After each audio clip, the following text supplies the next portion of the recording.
On the 4th of July 1946, on a huge hill inside of Gdansk, a number of female concentration camp guards were led towards a massive set of gallows that had been made. These executions were performed to send a clear message to those who witnessed proceedings that justice at the end of the Second World War would be carried out. One by one, the women were led up onto the back of a truck, which was backed up under the gallows, and the executioners were some of the prisoners of the very camp that they oversaw.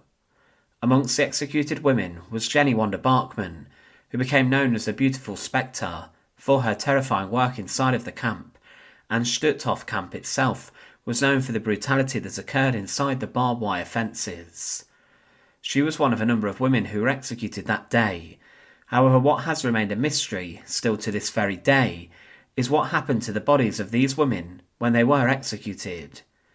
In this video, we try to offer an explanation that answers the question, what happened to the bodies of the Stutthof female guards who were executed? Welcome to The Untold Past. To support our channel, please make sure to subscribe. To understand why the executions of the female guards of Stutthof were made into such a spectacle, it's important to consider the anger that people had in the aftermath of World War II relating to the specific crimes of Stutthof Concentration Camp. This was a site where around 110,000 people were locked up inside of, and around 65,000 people died there. The conditions of the camp were truly disturbing, and many of the people died as a result of the starvation, lack of water, poor medical facilities, and the brutality of the guards, as well as the many disease epidemics that swept through the site. It was found in Gdansk, and this was where the post-war executions would be carried out. The staff of Stutthof was made up of many German guards and auxiliaries from occupied lands, but also in 1942, the first female SS Aufseherinnen guards, or female overseers, arrived at Stutthof, and 295 of them would work at the complex. Amongst these were women such as Elisabeth Becker, Hertha Bofer, Eva Paradies, and Gerda Steinhoff, who all went to courtrooms after the war to answer for crimes against humanity. The conditions of Stutthof, as mentioned, were very harsh and terrible, and typhus swept around the camp a number of times, and this claimed many lives, and those who were said to have been too weak to work inside the camp were then gassed inside the gas chamber which was made. This was specifically a small chamber, but it was still capable of killing hundreds of people a day. 4,000 prisoners were killed inside of this room, with many women guards selecting those who went to their deaths. Many of the female guards were recruited from the local city of Gdansk, and they answered the call to join the SS retinue, as many men who worked at Stutthof were then sent to go and fight the advancing Red Army. But these women were in their early 20s when they became brutes and beasts, who were known for carrying out torture, execution, and a significant amount of violence. At the end of the war, following the liberation of the camp, many of these women went on the run to try and escape their fate, but some were arrested and would then be brought to trial. One thing to mention is that they were not the most intelligent with their escape plans, as some were arrested inside the very city where they worked and lived. The Stutthof trials dealt with a number of the women guards. These were Jenny Wanda Barkmann, Elisabeth Becker, von der Klaff, Eva Paradies, and Gerda Steinhoff, along with Erna Beilhardt, a woman who actually left the camp as she could not work as a violent guard like the other women. They were accused of crimes against humanity and war crimes, and for Jenny Wanda Barkmann, Elisabeth Becker, von der Klaff, Eva Paradies, and Gerda Steinhoff, they would all be sentenced to death for their actions. These women were all said to have been involved in selecting prisoners to be sent to their deaths inside of the gas chambers, and they were all witnessed exhibiting violence and brutality towards the inmates. But the executions of these women were alongside a number of other men who worked at Stutthof, and those who served as capos or prisoner functionaries. The executions occurred, as mentioned, on the 4th of July 1946, and on a large hill inside of Gdansk known as the Biskupia Gorka. This became the execution chamber, but it was in the open.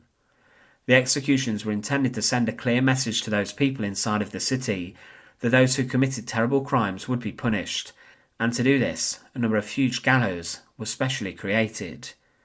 These wooden structures were large enough for everyone to have a good view of the executions and the proceedings. It's estimated that around 200,000 people gathered on the hill that day to see the executions, and it was a huge spectacle, and the condemned former guards were brought out from their prison cell inside the city to the execution structures. The women were usually executed first in the proceedings, and they were helped onto the back of a van, and this was then reversed under the gallows. On the truck were a number of officials who were there to oversee the executions, and this included the executioner, who was a prisoner selected from the very camp of Stutthof where these women worked. These people were tasked with securing the noose around the neck of the condemned, and once the death sentence had been read out, this was secured. Final checks were made, and the women all had their arms secured behind their backs also. Then the truck began to drive off slowly, and as the truck moved forward, the condemned were left hanging on the gallows, and the rope tightened around their necks. The crowd noticed that they struggled and kicked in desperation until their bodies went rigid and taut, and the air left their bodies and they died. The doctors then checked their remains, and these executed guards must have been left on the gallows for a number of minutes, because a number of images were taken of them dead on the gallows. But after this was done, their bodies would have presumably been cut down. But this is where things become a little tricky to piece together, because what exactly happened to the bodies of the executed female guards of Stutthof is not really known. It's not documented what happened to these remains of the women, so with this we must consider a number of possible theories as to what truly happened to their remains. Jenny Wanda Barkmann, the beautiful spectre, as mentioned, was one of those women who were executed, and she was just 24 years old when she was cut down dead from the gallows.